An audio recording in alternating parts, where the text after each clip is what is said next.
Video में हम सीखेंगे एंड और की कमांड एक्सेल में। तो डैशबोर्ड बनाते हुए काफ़ी हम इस्तेमाल करेंगे, तो समझ लेते हैं काम कैसे करती है। पहले एंड की कमांड सीखते हैं, उसके बाद और की कमांड सीखते हैं। इक्वल टू दबा के एंड दबाएंगे। अब वो बेसिकली मुझसे कह रहा है किस लॉजिक की बेस पे मैं डिसाइड करूं। अब मेरे पास स्टूडेंट्स हैं, ये सारा स्टूडेंट्स का डेटा है, ये स्टूडेंट का नाम, ये एज, जेंडर, डिपार्टमेंट, डिग्री और ये मैथ्स और इंग्लिश के मार्क्स हैं। मेरे यहाँ पासिंग मार्क्स है 60 और उसके बाद स्टूडेंट पास होगा, 60 से कम है तो फेल हो जाएगा। अब मेरा मानना ये है कि दोनों में से किसी भी सब्जेक्ट में फेल हो जाएगा तो मैं उसको फेल कंसीडर करूँगा, उसका दोनों में पास होना ज़रूरी है। इसलिए मैं इसको कंडीशन देना चाह रहा हूँ कि चेक करें कि कौन कौन पास है, कौन कौन फेल है।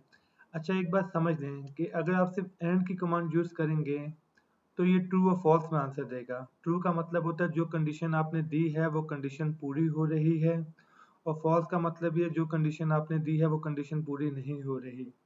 बाद में हम एंड के साथ इफ की कमांड यूज़ करके उसे पास और फेल भी बना सकते हैं। फिलहाल एंड समझ लेते हैं। अब ये इसके मैथमेटिक्स के मार्क्स हैं। मैंने क्लिक किया सेल के ऊपर और इसको कहा कि अगर ये मार्क्स ग्रेटर देन 59 है, मतलब 60 है, तो फाइन। अब दूसरी कंडीशन लगाऊंगा, कॉमा लगाऊंगा। देखें यहाँ पे लॉजिकल टू लिखा हुआ आगे।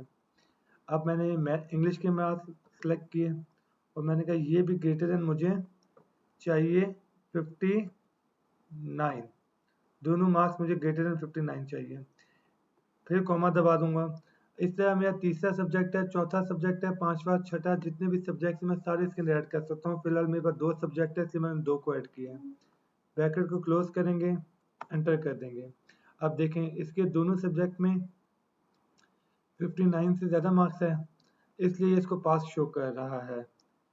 और मैं एक काम करता हूँ, यहाँ पे भी कंडीशनल फॉर्मेटिंग लगा देता हूँ कि जो पास है वो ग्रीन में दिखें, जो फेल है वो पहले लेस देन लगा देता हूँ 0, और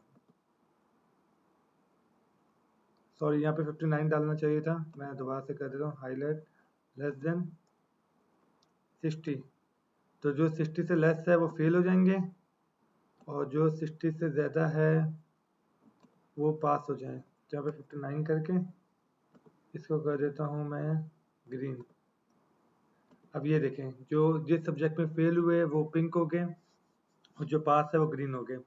अब देखिए जो नेक्स्ट स्टूडेंट है, एक में पास है एक में फेल है, तो जब मैं फार्मूले को ड्रैग करूँगा यहाँ पे, ये देखें तो यहाँ पे ये इसको फेल शो कर रहा है, फॉल्स कह रहा है, क्योंकि इसका मतलब है दोनों में पास नहीं हुआ, एक में पास हुआ है एक में फेल हो गया। ये ट्रू सिर्फ उसको दिखाएगा जो दोनों में पास है। जैसे ये देखें ये दोनों ग्रीन है, इसने दोनों को ट्रू कह दिया, ये इसमें फेल हो गया तो इसने इसको फॉल्स कह दिया। ये थी हमारी एंड कमांड। तो अगर आप ये चाहते हैं कि अगर दोनों में से किसी एक में भी पास हो जाए तो मैं उसको ट्रू कंसीडर करूं, उसको पास कंसीडर करूं, तो आप एंड कमांड यूज नहीं करेंगे, और कमांड यूज करेंगे।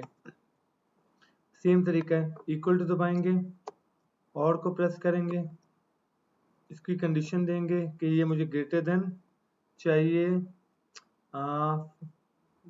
59, कॉमा, फिर इंग्लिश के मार्क्स ये भी ग्रेटर देन चाहिए 59, क्लोज कर देंगे।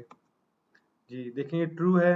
अब क्योंकि और कमांड है तो ये इसमें भी ट्रू दिखाएगा, क्योंकि दोनों में से एक में तो पास हो गया है ये देखें।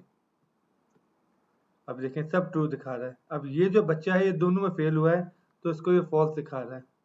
तो ये थी एंड और की कमांड जिसको हम एक्सेल में यूज़ करते हैं। अब अगर आप चाहते हैं कि ये ट्रू